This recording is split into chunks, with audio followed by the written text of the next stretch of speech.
Well, good evening. How are we all? It's 9:10. I'm a tad late starting tonight.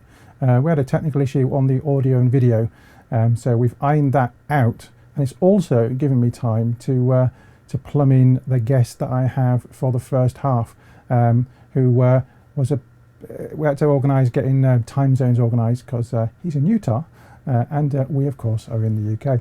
So I'll be talking to Grant Hiller from iVape in Utah a little while, once we've had the titles, etc. And we've got some VT on the XTAR Charger, the new XTAR Charger that I got yesterday. I've been playing around with that, and we've got the second episode of MVT with Mr. Gary Dibley. But all that, my friends, is after what I like to call, and you know I do, the title. VaperScene is proudly sponsored by Health e-Vape, UK purveyor of e-cigarettes and Pure Perfection e-liquids.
Yes, good evening, and welcome to this week's edition of VaperScene. It is in fact Tuesday, the 30th of September 2014, and if you're watching last night's Drips and Tips with Davey and Andy, you'd have heard them talking about a vape store in Utah that was having a little bit of trouble with the local council, and it was due to them being close to another vendor, and they'd offered some alternative accommodation, if you like, but nothing has kind of been resolved.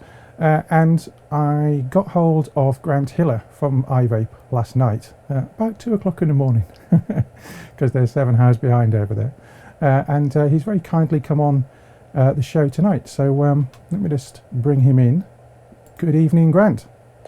Hey, how you doing, sir? Very good, thank you very much.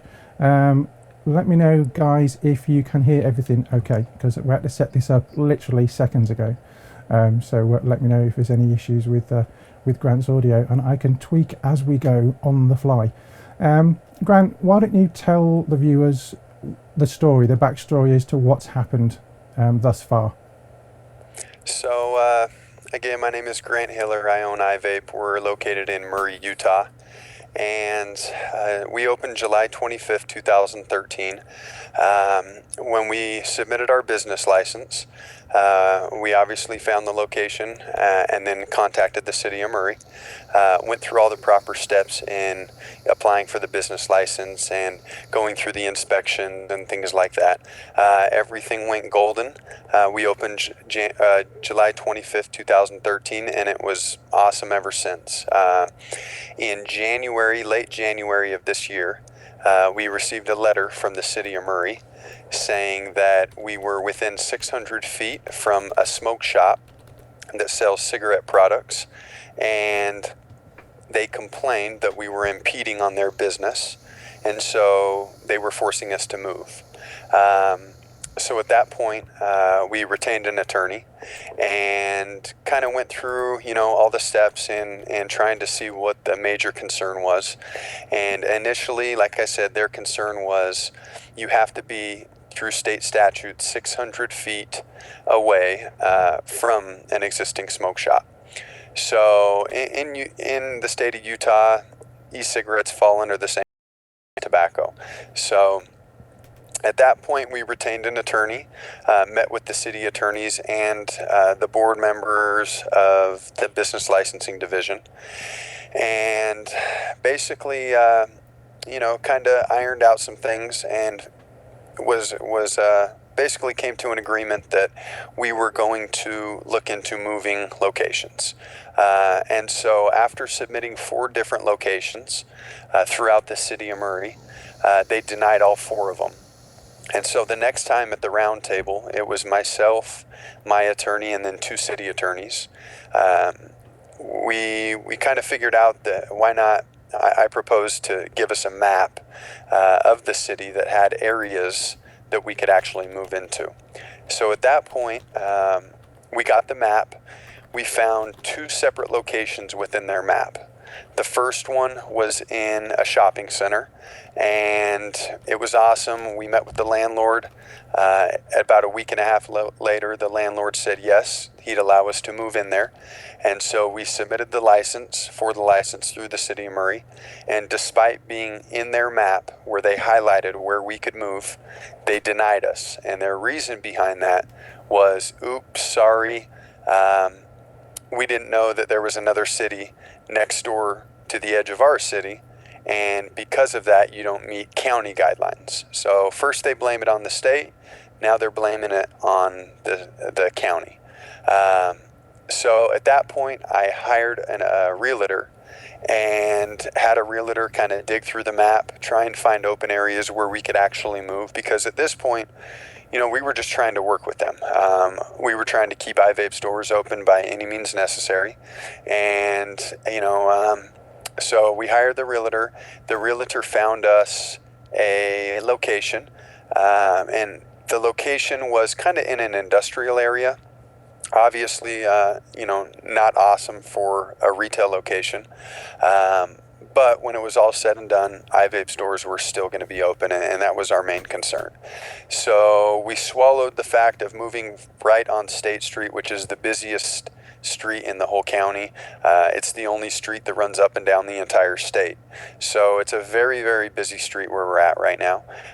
And to swallow that and plan on moving and investing into a different location that wasn't street side and wasn't in an industrial area that was kind of hidden, it was a tough pill to swallow. But again, iVape stores were going to stay open, and we were going to do whatever was necessary. So we met with the landlord on this location in the industrial area. Again, it was within their map. It was highlighted in the white, which they requested. And so we submitted that location after meeting with the landlord granting us the ability to open up business there. And so I went over to the city of Murray, submitted the license again, and it was yet denied again. And so through this battle, they've basically not worked with us by any means. They didn't give us any locations. They've kind of stringed us along the whole entire way. And meanwhile, we have this date of October 30th, 2014 that we have to close our doors because they won't renew our business license. Again, just being 600 feet from the smoke shop. Now, the catch to this is we're more than 600 feet. We're actually about 700 feet. Now, that's as a pedestrian walks. If you measure it as the crow flies, it's only about 480. But it's not clarified in the state statutes how we're supposed to measure that. It's left upon the city's judgment, and the city is basically siding with the smoke shop at this point. So right now, where it currently stands is we've been going through this now for 8 months. We found 6 locations, 2 of them being in their suggested map to move into. All 6 of them were denied, and in 30 days to the day, we have to close our doors if we can't find a resolution. So I submitted a renewal license. It got denied at our current location, and then at that point we appealed their decision, went in front of a hearings officer or a city judge, if you will, and hoped that the city judge would kind of understand and listen to our story and see that we're trying to do anything we can to stay open and stay in business, and find a location that deems adequate for the city as well as us. And they're basically just stringing us along still. So there was a news story, if you want to go to Good for Utah, or hop on Facebook and search for iVape SLC. You can actually read into, or goodforutah.com. You can actually check out the news clip. But it's just been a frustrating time. The city attorney went on the news about 2 weeks ago and clearly said on the news, word for word, that it was our mistake, but they are responsible because of the industry they're in. That was his quote for quote. In my opinion, they're kind of attacking this industry. And out here, as for everywhere, they're trying to, by whatever means necessary, whether it be big tobacco driving it or whatever the case may be, they're giving us a hard time in this industry. But what we're doing is putting our foot down. We actually hired a national firm to represent us for the state case. We are taking it to the state court and trying to figure out some options, because the city of Murray is basically just tying our hands behind our back and not letting us do anything as far as moving or finding an alternative location or whatever the case may be. Now, the big catch in all this is last November they actually had a city council meeting, and in the city council meeting they went over the 7 different tobacco retailers that were grandfathered in the city of Murray. iVape was included in that grandfather list. Mm-hmm. So they're saying we're grandfathered in to the actual business license, but not the actual location. And obviously a business license goes hand in hand with an address. So we are taking it to state court. We are going to continue fighting this for the good of the vape community, because at this point, this is now the 5th shop in the state of Utah that they've tried doing this to. 4 shops previously in a city called Bountiful. That happened about 8 months ago, roughly. And in Bountiful, they tried closing down 4 stores, and they gave them a 2-day notice. So they're still open, those 4 stores. They have granted them an extra year for now. But at this point, iVape has 30 days left in business if we can't find a resolution. So, hopefully getting this story out there to, the national media, and you guys being in the UK, now it's going international. Hopefully we can get some national news stories on this and really bring some sort of an attention or spotlight, if you will, to the issue that continually grows in this state and thereafter, and obviously just try to find some type of resolution to this. Yeah, I take it the smoke shop is a lit tobacco shop. Yes, sir. About a month after we opened, they did put up like a little vapor flag, and then about 2 to 3 months after we opened, right under their street sign, they put Vapor, VAPOR. They put Vapor right under the Smoke Dream sign. So after they saw us open a brand new business that was already getting a consistent stream of customers, they tried getting in that market. But when we opened, it was just a tobacco retailer. Okay, so they were just tobacco. Now they're selling some e-cigs, and they are the ones that have put in the complaint against your premises. Yes, sir. Okay. How many other are there in the area? In our county, that's the tricky thing, is there's so many guidelines that you have to fall in that there's not that many out here. It's definitely not oversaturated, but there's about 7 or 8 exclusive vape stores that don't sell tobacco products. There's about 7 or 8 in our county, which is about a 30-mile radius. And what's the next step for iVape? Because you've got literally 30 days and then you have to close your doors. Well, the next step is the step we've been trying to fight for the last 8 months.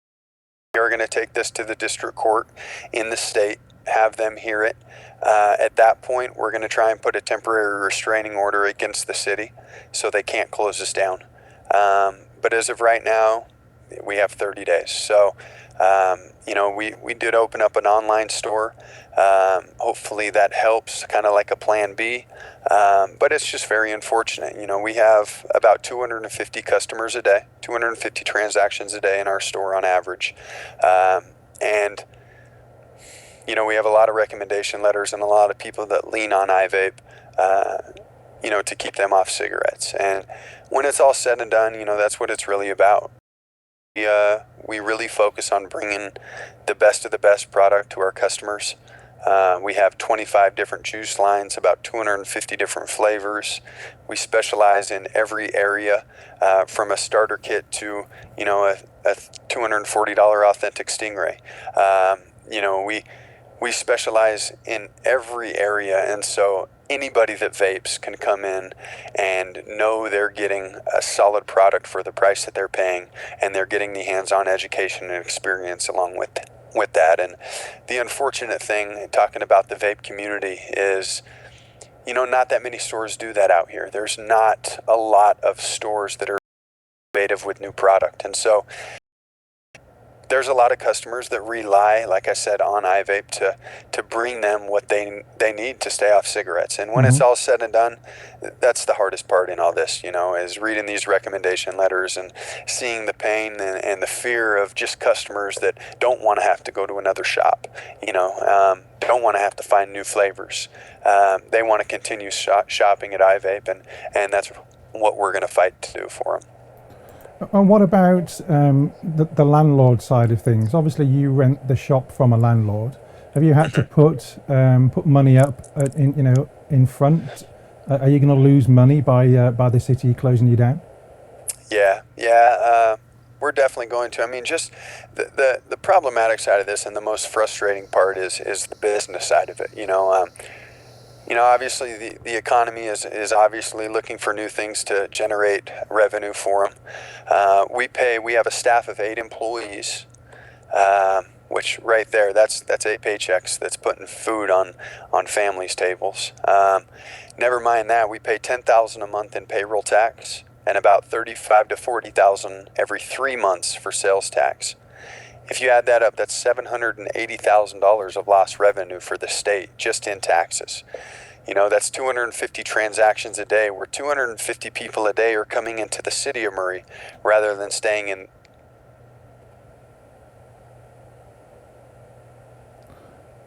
I seem to have lost your audio there. Oh, can you hear me? Oh, yeah, he's back. Yeah, you're back again.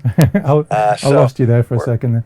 We're going to continue fighting it, and we're going to continue fighting for the good cause of vaping and the vape community, and to try continue to bring this product to our customers' hands that they love buying. So at that point, or at this point, this is it's a tough battle. We're buckled in. We're ready for it. It definitely has been a mental struggle, and if we move, it's going to be very spendy, very costly. We've put about $100,000 into marketing and advertising just for this location in the last 12 to 14 months. We've invested our lives into this, and to have a city that you're paying all this money to come in and say, hey, you got to move and you can't get another location. It's frustrating, and the biggest issue with all that is the surrounding cities aren't accepting licenses anymore. So it's not like we can go to the city next door and open up another shop. It doesn't work like that out here. So, if we have to close, we can't find another location, then that's that. There is no option to move. So, it's tough. It's been a stressful situation and a tough time for sure, but we're fighting it. Yeah. Can I just ask, what were the actual reasons behind this? Is the smoke shop saying that you are a direct competitor to them? Is that what it's about? That's their only complaint. That's their only complaint, is we're impeding in their business. So given the fact that you don't sell cigarettes, but also given the fact that they are now selling e-cigs, aren't they impinging on your shop? That could be an argument. But at the end of the day, an e-cigarette and an old school cigarette, they both fall under the same category. And so the way the state is looking at it, we're both selling the same product. which is fine. Whatever view they want to take on it. But at the end of the day, hopefully they understand that, they have the option to measure it as a pedestrian walks, which they're not doing right now, and they're not even looking into. They really seem to not care. And, the city attorney went on the news 2 weeks ago and clearly said it was their fault. They take blame for it, but at the end of the day, it's our responsibility to know our industry regulations. And in my opinion, and what we're building our case around, is that's what the city employees get paid for. That's why they have a zoning office. That's why they have a zoning committee. That's why they have city council members. This is their job. And if I submit a business license with a specific address on it, it's their job to make sure that I can legally be in business through state code and through city code and through county code, and they failed to do so. So, like I said, again, we are taking it to the state. We are going to fight it for the good of the community, and hopefully we can come out this victorious and keep our doors open, and that just any of the press that we can get, such as this. And again, I just want to thank you for allowing me to come on here and expressing the concerns that I have with what they're trying to do to iVape and the community out here, the vape community in general. Well, yeah, more than welcome. We see ourselves as a big community. We encompass the whole world. I've been talking to a guy in Australia who's been prosecuted by the Australian government in Western Australia. He's the first person to be prosecuted for selling e-cigs. His interview that I did a few weeks ago was going to be tonight, but with Davey on his show last night talking about your story, I thought I'll get you on tonight and we can talk about what happened. I really wish that things go well for you over there, and please keep in touch with me, and we'll get you back on, and you can tell us what's going on in the future. How's that sound? That sounds amazing. Again, I just want to thank you for your time, and thanks to all the listeners out there. And if you want to catch the full story, you can actually hop on the website and click blog, click the blog section. But it's iVape SLC for Salt Lake City.net. And they can check out the news clip and kind of get the full story and grasp the issue of how they provided us the locations and denied them after the fact. So thank you guys and all the listeners, and any attention this story can get will be greatly appreciated by myself and my hoping to keep their jobs come November 1st as well. Yeah, we wish you all the best. I do have that story, but unfortunately I wasn't able it because on the website it's copyrighted, and we'd get into all sorts of trouble if we broadcast it. If someone in our Skype chat can put that in the general chat, it was in the show, and people can go along and have a look at it. It's about 2.5 minutes long, and it tells the full story. Go to the ads right now, but first of all, thank you so much, Grant, for coming on. We will hopefully catch up soon. Bear with me while I put the ads on, and then I'll close the call off.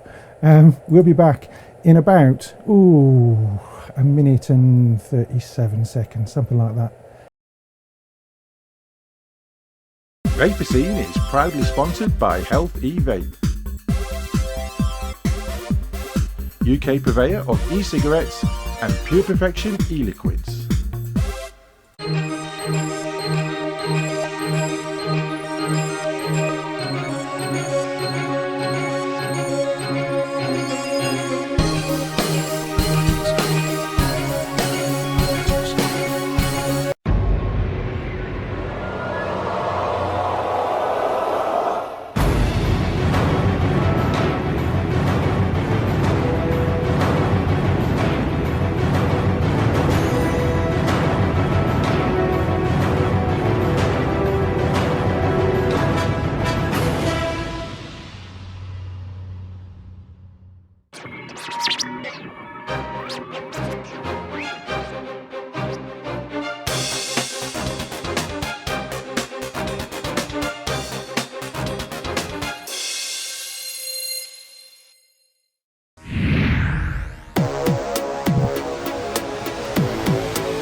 Often imitated, never duplicated. Award-winning service and products from cloud9vaping.co.uk. And now it's back to VaperScene on Vapor Trails TV. VaperScene is sponsored by Health eVape, UK purveyor of e-cigarettes and Pure Perfection e-liquids.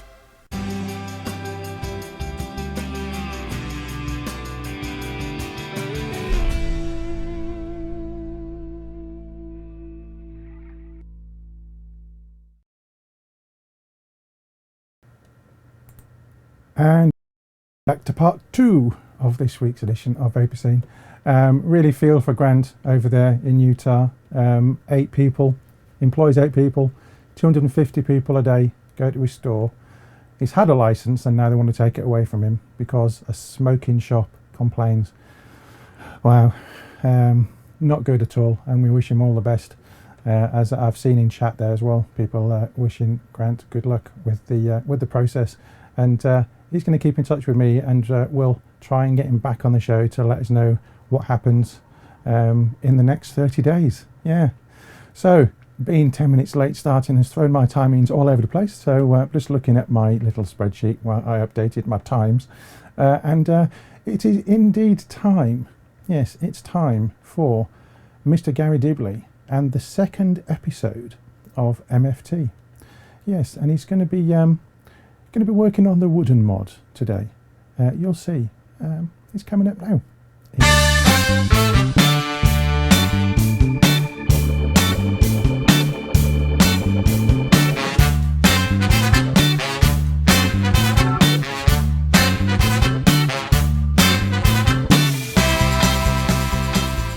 Good evening and welcome to MF2 with myself, Gary Dibley, and Marco from VaperScene. This is working very nicely, and I can see this is going to become very, very good. We are here for our second week, and tonight we are going to be starting putting together a little wood mod for you. Love some of the suggestions that have been coming through from chat, from the forums, from everything. We have lots of good stuff coming up. I'm going to take this one nice and slowly. Can't believe how well this box has been made to enable me to make this look relatively good. He says, I say make look relatively good. I'm not sure, but I'm going to hand you over to me now in the workshop and down on the bench, and I'll catch you back in 2.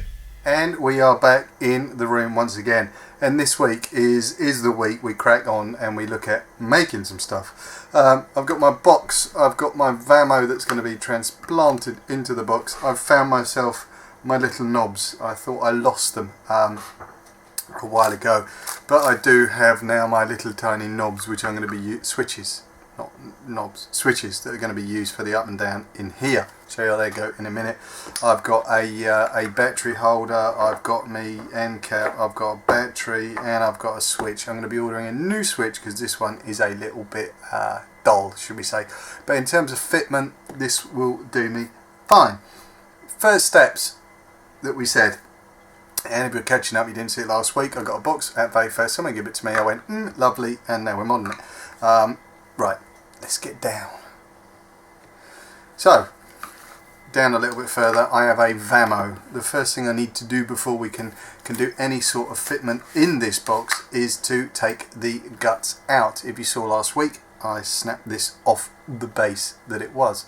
Now, down inside here, there is a little plastic ring that is basically almost a tensioning ring, and what that does is holds the board up against the buttons so they are clicky. Someone said to me, or mentioned last week, one of the buttons had failed on their particular mod, where you press it and it goes flat. I know exactly how that feels because I've got exactly the same scenario on here. This one, clicky, this one, flappy. Clicky, flappy. That happens when you drop the buggers. Now, there is a way around that we can still use that flappy board in this particular device, and I'll be using that method because what effectively I'm going to be doing at some point is actually super gluing these two switches shut so they can't activate, and the reason for that, we'll be using externals. What you need to do to remove the board on this is, I'm going to use a little screwdriver. I'm going to get some pressure on the board, and basically, actually let me go from this end. All I'm going to be doing is easing that board through like so, until one exposes oneself. Pair of pliers, pull out that bit of plastic, and as you can see, it's a just a little chunk of plastic that is holding this board in place. You can already see how flappy that board has become. So if you give it a little shake and a little wiggle and all this and the other, yep, they fall out. It's all good stuff. And we then have a Vamo board that we can work on. How does the Vamo work? Now, I know people have said to me, why the hell would you work on the Vamo? And I did make an error last week. I do have to rectify. The Vamo goes to 15, not 20 watts for starters. Most of the stuff I'm vaping at is round about that mark. I mean, the mod I'm using at the moment, I've got an Aspire 1.8 ohm coil, and I've got it in the little Hannah clone job, and I'm vaping at 12 watts. So this is perfect for me. I'm not sub-ohming, I'm not doing anything like that. So, you know, that range is where I sit in between. 100 watt mods, what the f is all that about? I know what it's about, but it's not me, it's not what I do. How does it work? Basically, down in here we have a positive pin. Now that positive pin would be where your battery would sit in your mod, like so, on directly, pretty much, to the pos pin. The negative portion of this board, or the you know, earths against the body. The body has a spring that goes in it with a screwy cap that earths the battery then against the body, carries it all the way up here, and this pin here connects to the earth on the outer of here, which is press fitted in, so you get a continuous earth through the body. Hopefully that made sense, because I said it rather quick and now I'm struggling to know what the hell I've said. So yeah, very simple board in terms of modification. First thing I'm going to do is swing this up a tiny bit. We're going to have to at some point test this board to make sure it works. Now I was going to be looking at fitment. Now this is my flappy panel, and my flappy panel without the magnets on is going to be my fixing. This one here, which snaps in, is my lid. So this is the way that I'm working, and I need to look at how this board is going to function. If you look at the way that this has been laid out, I have a screen hole and I've got two button holes. When you put that into this sort of position, you can see that my screen is going to fit nicely over screen hole, but I've got my two button holes at different sort of lengths to these two, which are running this way. These two run this way, and the fire button is down here. I can either remove these from the board, which is one way of doing it, and I probably will to get the fitment I need. Or if, say for example, this was a flappy board, or one that the button is broken on, you could quite simply put a little bit of glue in each button to freeze it up, desolder the button, take them off, and take some solder points off to run external switches. So even a board that's got flappy switches can be used in this particular type of mod. The Vamo boards outside of the Vamos, they seem to, I don't know, they seem to come to life a little bit. Let me pop my board in. I was sort of in two minds whether I'm going to be using a screen protector or not. Now the way that sits in there, you know, and it's going to be fixed in nicely, I don't think I'm going to bother. And what I'm just looking at now is how that board is exactly going to sit in there and what's blocking it. Now if you can see down in there, I've got a component that's blocking that board, and I just need to have a look at what component that is. It was a spare knob.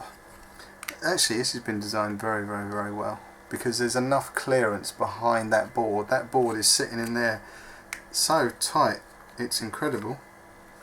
There's enough clearance behind there to get the switches in, I reckon.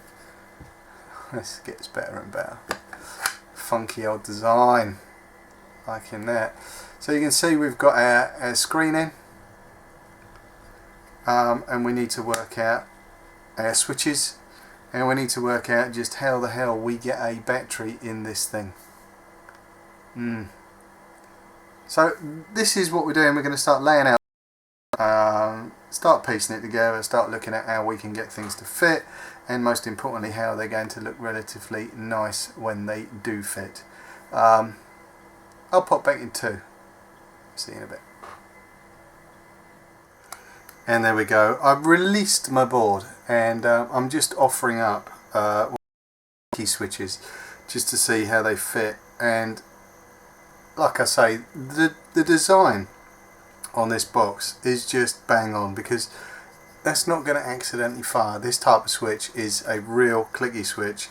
I can't press it any harder because it's sticking in my bleeding finger. I nearly have blood. Okay, I know you're saying press harder, but it's a clicky switch. Oh, I think it did. No, it didn't. That's where we're going to put that. So clicky switches fit, board fits, everything is looking good. Next thing I need to work out is placement. Now obviously I'm going to just pop in for a few seconds. That fits so well. That's lovely. If you made this, please get in contact, because that's nice. That's seriously nice, well thought out design. It's incredible. Start piecing it together. Let's put in our ATI connector. That obviously is going to be part of the mod. And let's put in, see how nice that all fits? Mad. I'm going to put a switch in here. Okay, so now realistically the only other thing in the equation, and this is a gold button switch. I'm going to use this type of switch for this mod, but I'm going to match it. I'm going to get a silver one to go in there, because it's not my ideal actually. Could get used to that, but it's good. That's a slidey bugger. So how am I going to put battery in? Now realistically I'm going to board, as I say, to make sure it's all functioning, firing properly. Do I use a battery holder? If you look at that, there's not much room for a battery holder to go in there now, because where's my switch going to go? It ain't going to fit. So let's get a switch in, and what I'm thinking, and I've seen this done obviously many times before, is to have my switch in like so, and put my switch in there. Now this will give me a positive. I'm going to switch the pos on this one. I know previously, if you've watched, I've always switched the neg, but this one is going to switch the pos. We're going to put our switch in like that, get it mounted, fixed in place, and then potentially our battery is going to go in this way. If it gets off the magnet like that, and that gives a, can you hear that? A contact. So we're going to need to put in a rear spring there, ever so slightly out. So my battery is going to go in there. I'm going to put a big old spring in here. I'm going to take the neg from the back end of the battery, probably nice and neatly around the outside of the board and up to the in through this way to the neg of that. Now that battery is going to roll around, so what am I going to do? I've got some offcuts of wood and some seriously good glue. I'm probably going to put a little sliver down there just to hold that battery from, you know, it's in your pocket, you're running for the bus and it jiggles around and it pops out and could cause problems. So I'm going to put a bit of wood down in here without interrupting that nice design to hold it tight. I think we've got a plan. That's looking good, I think. I would love to have been able to make this but I'm just crap with wood, and that's the way it is. Our layout and designing the layout is the most important part of any mod. Now obviously 99.9% of this has been done for me, actually 100% if I'll be honest, because everything just fits. This is like a kit form thing. It fits, it's going to work. The only person that can cock this up is me, and I can guarantee you if anybody's going to cock it up, it will be me. But you'll see it here and you'll see it live. Not live, recorded. But next week we're going to start piecing stuff together. I'm going to order a stainless steel switch. I'm going to start getting this board tested. I'll probably get that tested beforehand, purely because it's quite a short segment to get some stuff in. But happy days. We're back, we're working, we've planned our mod, and now we just need to put it together. I don't think this one's going to take a long time. That's the M. Have we done fixing? No. Turning? Potentially. I had a pen. Did this one last weekend on the wood lathe. Is for a very nice lady. So a little bit of turning for you. I don't know, if you want to see a pen turned, I'll do that as well. As we've said, keep your suggestions coming in. We're happy to cater for all of you. From me this week, this has all been about planning really. I just needed to look at where everything goes, and that's what you should do. Plan your mod before you dive headlong into it and have problems later. Back to me in the studio, and I will catch you in 2. And there we go, we are back in the room. So hopefully that has given you a little bit of an indication of how really first you need to lay out a mod before you start piecing it together. Is do the planning first, and it will just make the putting together so much easier, he says. I'm sure there will be cock-ups along the way with this one, but I don't know. I'm going to show you something. I'm going to be working with Marco on this year's Children in Need, and all of us, yeah, lots of people have been involved so far, and it's been amazing. I'm going to get a little plug in while I can. I'm going to be unveiling this very, very shortly, which has come from Rocket Science Mods. It's sealed, bag full of goodies and all that sort of stuff. I've got a stand here, which is a focus went all over the place because of the white. I've got bags full of liquid. We're going to get lots of stuff. I'm not going to plug the hell out of it, but it will be coming shortly. The live draw will be happening in December right here. I'll be giving you information, and so will Marco, as how you can get involved. But essentially, anything you can do to add to the pot would be great.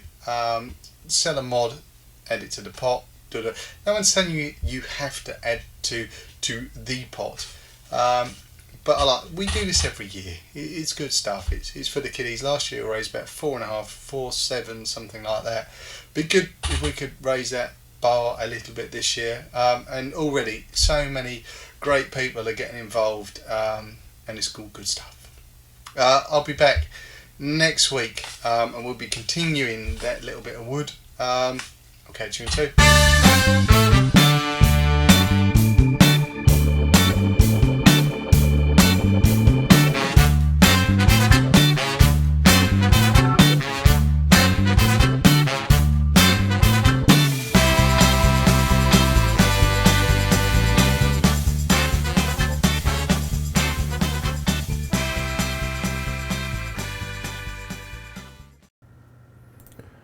And there you go. That was the second episode of MFT with Mr. Gary Dibley. And on next week's show, Gary will be joining me via Skype in the studio, and we'll be talking about the Children in Need raffle and what he's got so far, what he's got in the pipeline for that. And we'll have a little chat about that next week, and he can talk about the other stories that have appeared during the week as well with my good self. And then the following week, the 14th, Gary's going to be in the driving seat because I'll be in Scotland on the Tuesday, so I can't do my show. But Gary will be he'll be presenting VaperScene for me, and I'll be giving him some footage instead. Yeah, so you'll get a show, so it's all good. Now, I must just mention a couple of things. Firstly, tomorrow in Wales at the Welsh Assembly, Ridian's going to be there handing over the petition. It would be really good if we can get a lot of vapors over there. It will be streamed live, I am reliably informed, if you can't get there. But if you can get there, if you're local and you can get there, then head on down for 12:30 and give your support to Ridian handing over the petition. That will be rather lovely, yes. And a little tie-off from last week's story with Lorien and the e-juice gate. Lorien tweeted this when she got back into the UK. She got her juice back with no apology to find I should have been charged £10, but mysteriously FOC was written, and you can see there the extra International Airport Security tag there with the £10 on it, but FOC written on it. So the good thing is that Lorien did get her juice back and it didn't cost her anything. Let's hope things are going to change on that front going forward. Yes, and if you have anything happen to you, you know what you can do. You can tweet us on Twitter. You can get on our Facebook page. You can send an email to VaperScene@vaportrails.tv. Let us know any stories that you have, you want us to cover. If you've got any ideas, suggestions, whatever you like, send us an email. Yes. So we're going to go into the last set of ads, and when we come back, we're going to look at this. He says, bringing it from underneath the desk. It's the XTAR Charger, yeah, which I've been playing around with, and I did a bit of VT yesterday for you. So I'll have a look at that, and yes, that'll be in about a minute and a half. See you. VaperScene is proudly sponsored by Health eVape, UK purveyor of e-cigarettes and Pure Perfection e-liquids.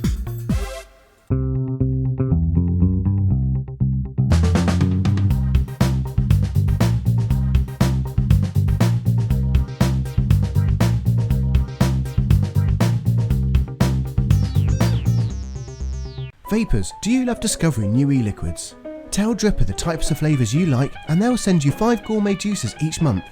Experience new and exclusive flavours, all with a money-back guarantee and free delivery anywhere in Europe. Dripper.co.uk.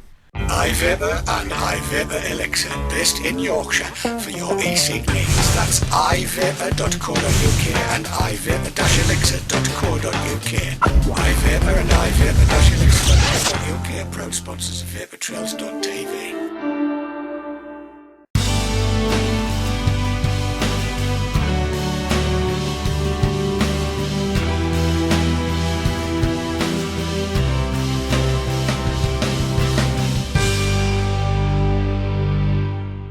And now it's back to VaperScene on VaperTrails TV.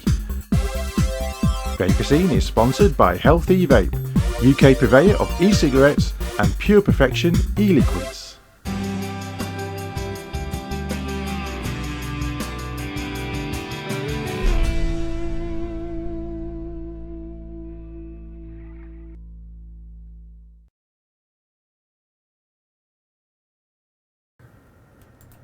And welcome indeed back to part 3. And apologies if you've been experiencing kind of sound, audio and video mismatches during tonight's show. We are aware there's been an issue tonight, which is why I was late starting, because we tried to iron it out.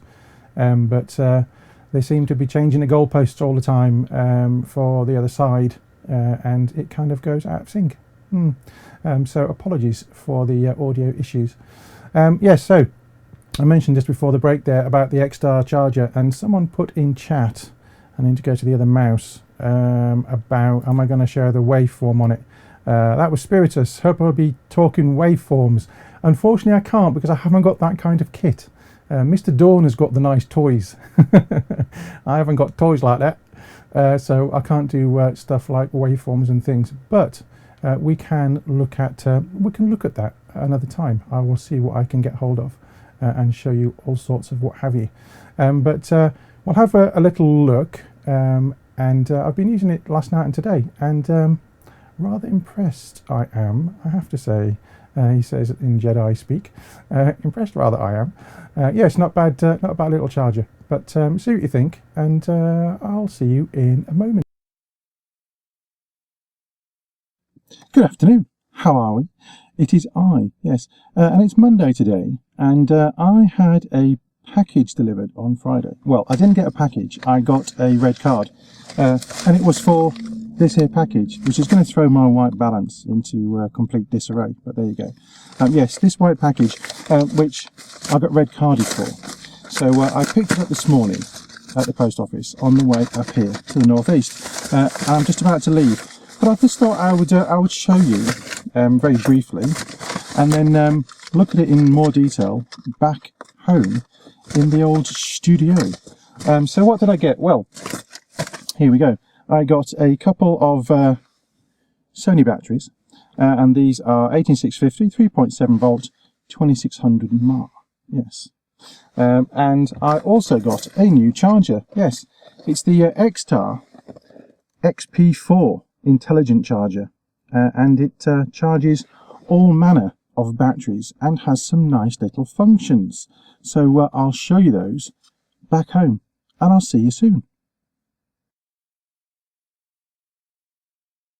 As I said in my little introduction in the car, these arrived today. Well, they technically arrived on Friday, but I was at work in Leeds, so I missed the postie, so I was red carded, and I was told to leave it until Monday, not the next day, but Monday, so I could either have it Tuesday or go and get them. So I nipped in, since they open at 7 AM, I nipped in this morning and picked these up on my way up to the northeast, and I got a couple of Sony VTC5s.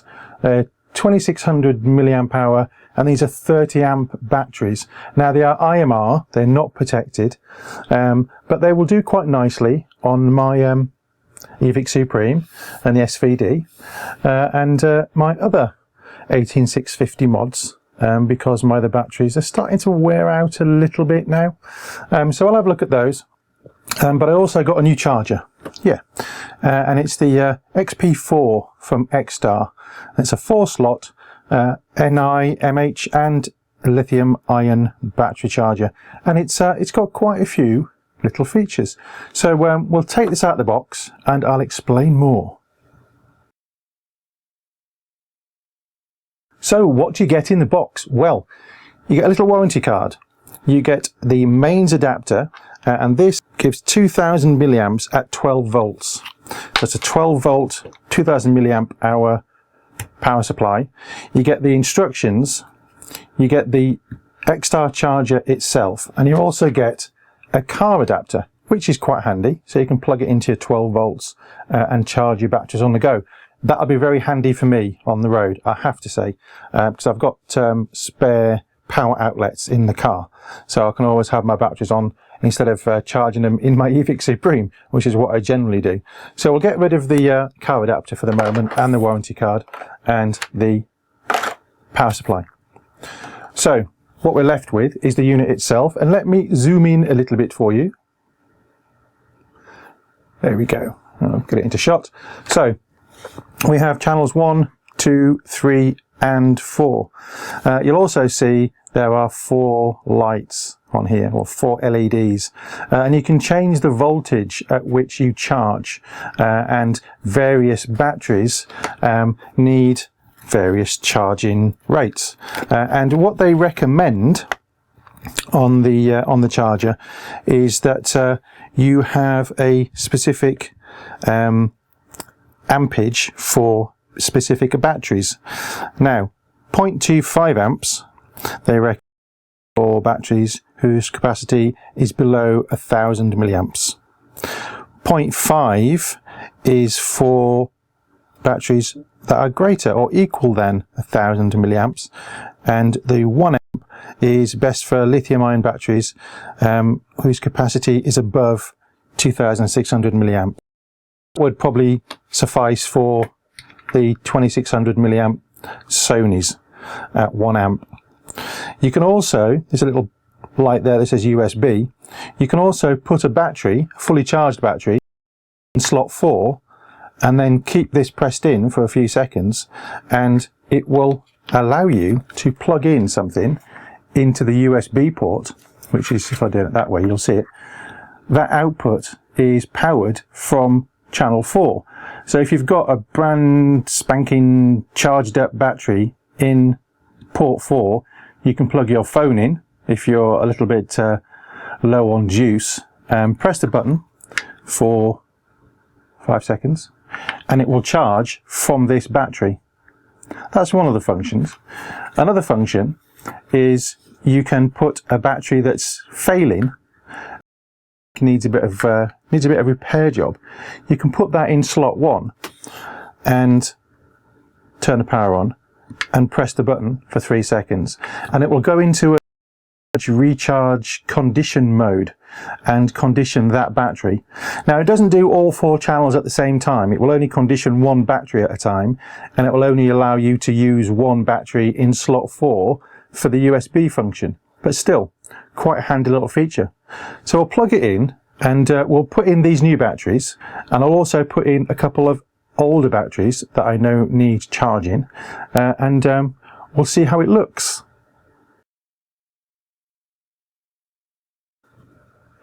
Right, we're back, and I have some batteries to put in this beast. Now, I have an 18650 2600 milliamp 4.2 volt, 3 to 4.2 volt, this one. I've also got an NCR 18650, and I believe that's only 2100, so we're going to be selecting 0.5, I think, on this. And then, of course, I've got the 2 new Sonys. So we'll put these in. This one's a button top. That's nice and solid, I have to say. 1, 2, and then the 2 new ones, 3 and 4. Now, it's slightly different size. Obviously, this one's slightly longer, and what we should do is put the batteries in before we put the power into it. So power goes in, blue light goes on, and then we're going to press the button and go up to 0.5. You can see this has already started to indicate that this needs charging, this needs charging, this needs charging, but this one is showing at green, so maybe it doesn't need charging. I do have another one which is at 54% in the eVic, so I'm going to take that one out. So I'll just unplug this first, and we'll take this one out, and the one I'm going to put in is a Samsung 18650. This is the one that came with the original eVic, the lovely purple one. And we'll put the power back in. Lights go green, and now they're all showing red. And we'll just change the voltage to 0.5, and that will now quite happily sit there and charge away. Yeah. And let's see what the Supreme says on the other battery to see what it thinks is in there. The battery that I put in that showed green is in fact saying 100%. So what we'll do is we'll just take this out, and we'll take these batteries out.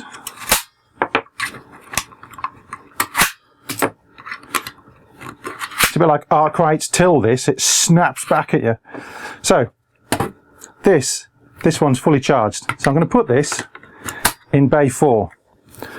I'm then going to plug in the USB for my phone. Okay. Now you need to make sure that there's no power in. So all you've got in is the USB and the battery in bay 4. And then I'm going to plug that into my phone.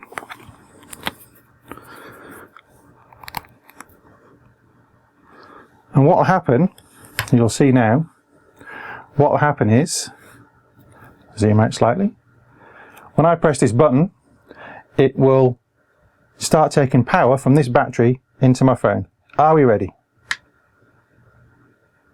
And there we go, USB on, and my phone's come on, and you can see there it's charging. And there you are, and there's a picture of my lovely dog Fudge. My ex-lovely dog Fudge, no longer with me, unfortunately. But there you go, so that is now charging the phone from that battery. That's rather handy, isn't it? Yeah. So we'll turn it off again. There we go, that's off, and you can see the power has now come off there. There's no little power symbol. The other function I mentioned was the battery conditioning. Now, it doesn't apply to 18650 lithium ion. That applies to NIs. So your standard rechargeable batteries, not e-cig batteries. And it will only work in slot 1.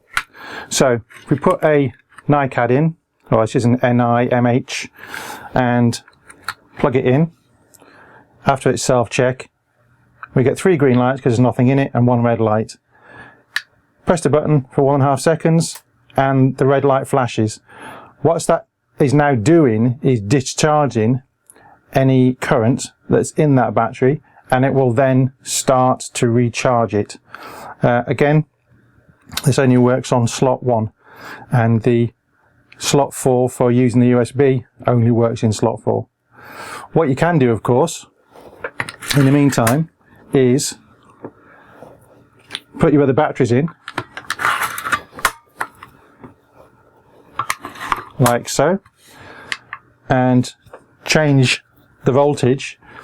It will continue to do a discharge on this circuit. On the other 3 circuits, it will charge at the 0.5 amp. So there you go. That's the XTAR Panzer 4-bay charger.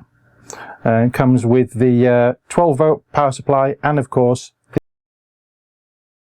I paid $22.99 for the charger, and the batteries were £7.50. These IMR Sonys, 2600 mAh Sonys, and both I got from UK e-cig store, and like I said, £7.50 for the batteries and $22.99 for the charger. Cheap as chips. Cheap as chips. And as you've mentioned so many times, you know, you need to make sure you've got a decent charger, and mine was past its best, so I had to replace it. There was no other option. I needed to replace it to make sure that I was safe and I was charging my batteries safely. So, you know, you may think 23 quid's quite a lot of money, but I don't think it is quite a lot of money. I think it's quite cheap, to be fair. It means that I'm safe. So, and it also means that I can charge 4 batteries at a time. I was only charging 2 before, and of course I can take this out on the road with me, and I can have it charging in my car, so I'm never without power. And it will also help getting some life back into my old rechargeables that I use for the microphones in the studio for my wireless mic, because I use 4 of those, and they tend to last a while, and then they start to get a bit iffy on charging, so that would never do. So there you go. Let's go back to the studio. And we're back to the studio, and it is dang hot in here. So if you can hear my PC more than normal, that's because I've whacked all my fans up because my CPU was getting hammered. That is the power supply you get with it, and the lead is 40 inches long. That long. So it's not terribly short, not terribly long. I had to do it not in my office because my power is on the floor and I couldn't plug it in, so I had to get a extension lead. But I plugged it in my lounge to do my charging.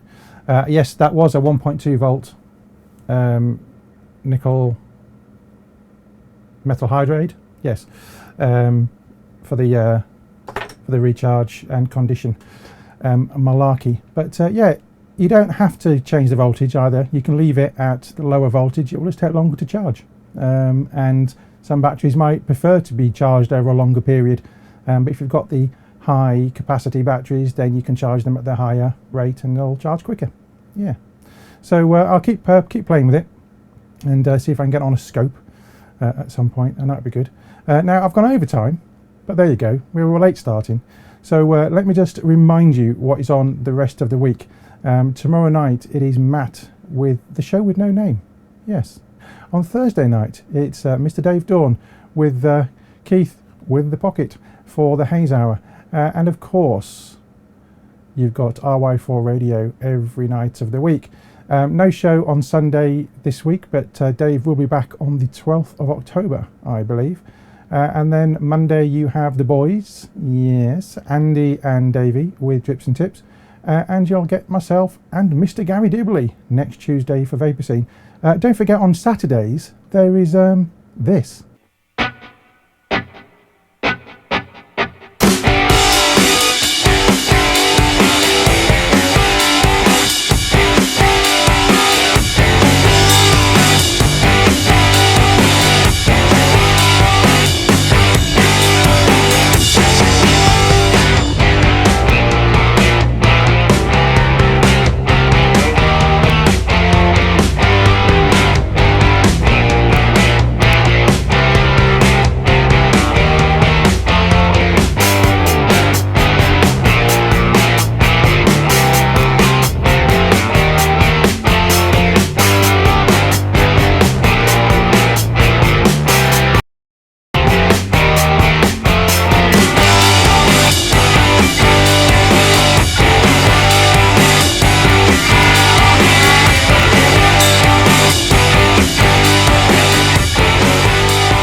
Yeah, shenanigans are on 9 o'clock on Saturday. Yes. So that's it for tonight. Until next week, my friends, have a good week. See you all in chat. And if you can get down to the Welsh Assembly tomorrow, 12 to 12:30, then get down there and give Ridian some support handing over the petition. And so until next week, tatty bye. Thanks for watching.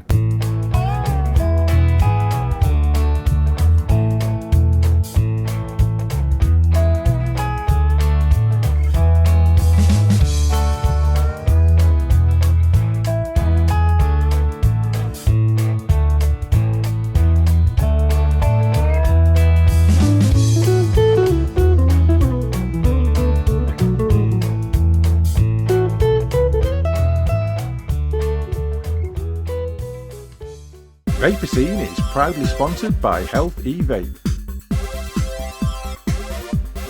UK purveyor of e-cigarettes and Pure Perfection e-liquids.